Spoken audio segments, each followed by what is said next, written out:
What's up, y'all? Welcome back in the shop. Cheers to your Friday. I hope you're having a good one, and I hope you have a good weekend. Today I'm going to do a walk around of my tow rig here, and this is not a traditional tow truck by any means.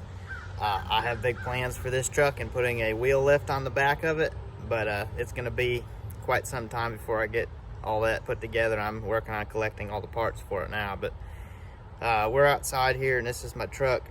I'm gonna spin the camera around so y'all can see it. So this is my truck. It's a 2005 Duramax 4-wheel drive. It's the LLY 04.5 to 05s when they made those. Got the ranch hand on the front. And this truck, it's originally from Illinois, or technically from Iowa. So it's got a little bit of rust. Not just terrible, but it's getting pretty bad. And here when I build my wheel lift on it, I'm going to pull the bed off and probably end up putting a flat bed on it, but I'm going to do a bunch of rust treatment stuff on it and try to preserve it a little while. I know I'm going to need to put some injectors in it at some point. It's got about 240,000 on it, and it's getting close to needing them. But I'm going to hopefully get a newer truck, probably a 2007 LBZ Duramax, to pull my trailer with for towing bigger stuff, and then put the wheel lift on this truck for towing smaller cars and all that. But this truck's been super good. I've had it for about 3 years, somewhere in that, and I really haven't done a whole lot to it, just minor stuff, brakes, wheel bearing, stuff like that. But you can see the rust starting to come through the bed, and yeah, it's getting worse than I'd like, but we're gonna take care of all that. Hopefully once I get a newer truck and I can kind of put this one on the back burner and I don't have to use it every day, I'm gonna pull the bed off and do some rust treatment and get into all that. But I got a 55-gallon barrel, 2 lines run in. The way I got this set up, this is not 110 power, this is 12 volt. I just have it set up this way so I can do a quick disconnect on it.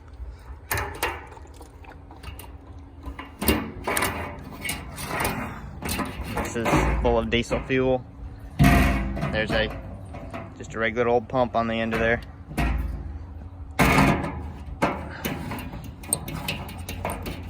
I can run a run every day, and I don't run real far because I tow here for the shop. So I mean, I'm talking not more than probably 15 minutes one way, but I generally run a tow every day. And between my regular fuel tank on the truck and this barrel, I can get about 2 months before I have to refuel. I don't know exactly how many miles it is. I don't normally clock it, but now the 2 wires right there just run into a toggle switch on the inside, under the, well, down on the steering column, right below the, or right above your shins there. And 2 lines. I got a return line and a pressure line. They both run into the fill neck on the truck. So when I get low on fuel, they just run down here and connect to the fill neck. When I get low on fuel, I just kick on that switch and let it run until the gauge is up about 3/4 to full, and just kick it back off, and that keeps the fuel full. As you can see, there's that's getting pretty rusty. I'm gonna have to do something to that. But there's the switch right back here that turns the fuel pump on and off in the barrel. Got a regular edge tuner. There's a few things done to the truck.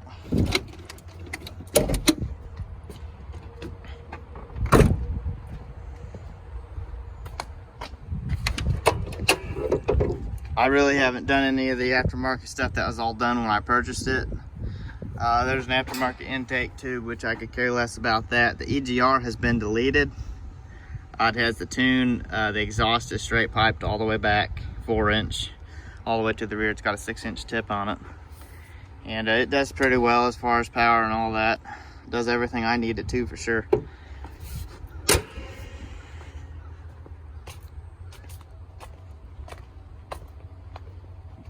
So my actual tow setup is obviously just a trailer. And reason being, it's cheap, it gets the job done. No, it's not as quick as a rollback or something of that nature, but it's not far behind it. And I mean, you get used to it just like anything else.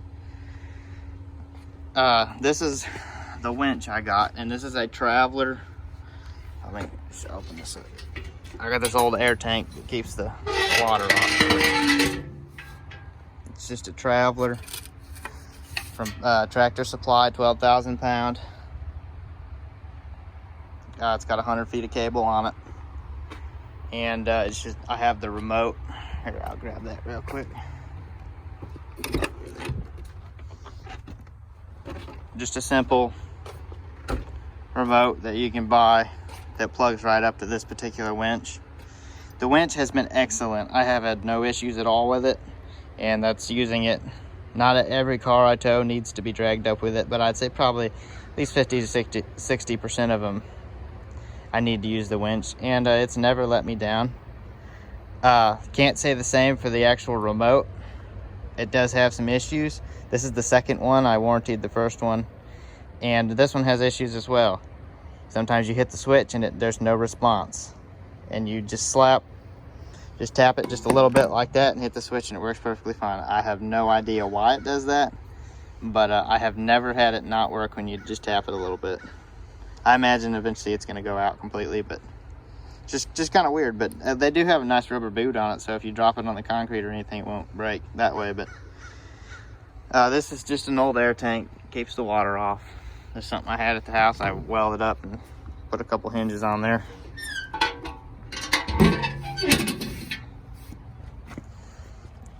This design here is just something I thought up. That is a trailer hitch. As you can see, there's a bolt and a bushing through there. I made this plate to bolt the winch to and all that, and this is removable. If you disconnect the cables, you can put it in any standard 2-inch hitch and connect the cables to either a battery or a jump box, anything like that to run your winch. I just wanted to kind of make it universal in case I ever wanted to do something different with it. And the way I have this designed, if you pull this pin out, you can rotate. That way at 45 degrees. That way at 45 degrees. And I had an idea in mind when I built this, that if I ever needed to have it in my truck, or if I ever needed to pull something out of a ditch or something like that where I couldn't get a straight shot with the cable, it would be pretty easy if I could rotate it like that to use it without binding the winch all up. So that's kind of what the idea is there. And have I ever had to use it like that? No, not yet, but maybe someday in the future it'll be ready if I need it. And that just, this little hairpin clip just goes in the hole here. If I can get it in. There you go. The trailer I completely built from scratch probably about 4 years ago, and I used it for hauling heavy equipment and that when I was working with my dad and using his equipment. And it is just 8-inch L-channel, the main frame of it, and it's 4-inch I-beams across for support. Those came off of some style of semi-trailer. I bought them at a scrapyard up north. And signposts, 2x2 box. All of them come from a scrapyard up there too. They had a great big pile of them. They work great for building something if you can come up with any, and they're galvanized. Just don't braid the fumes when you're welding them together, but they're super strong and lightweight for what they are, and they work pretty well.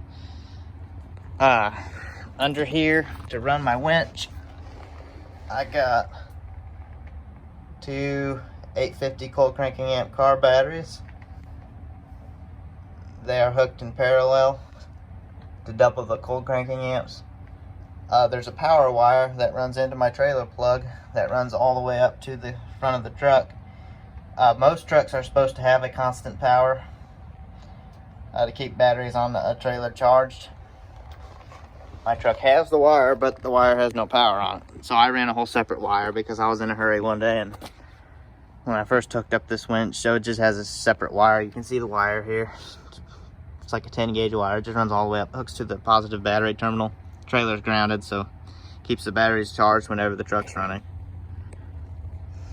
Adjustable hitch. I'd just leave that where it is. It's set to my truck. This hitch is also homemade. Has a solid 2-inch beam with a ball welded straight to it. And my hitch rusted, and I had to build another one. And it's starting to rust too a little bit, but that's pretty heavy duty, all 1/4 inch angle iron in that.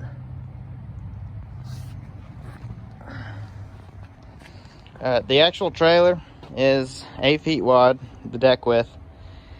I don't have fenders on it because occasionally I haul a tractor or something and I need to be able to roll over top of the wheels. That's why I have that set up that way. I was going to put rubber fenders on it, but I never put them on because I used it too much where I actually needed to roll over top of the wheels with a wider tractor or whatnot. The total length on it, the flat deck length, is, I want to say like 17.5 or 18 feet. Something like that. I don't know the exact measurement. It's got a 4-foot dovetail on it. The ramps are completely fold over, which is convenient for not having to slide them in the side like a lot of trailers are. I think I'm going to make it so I can make them vertical and have like a lock bar on the side that's optional to use to make a vertical. I would just put a pin on the side of the ramp and then a bar to hold it up.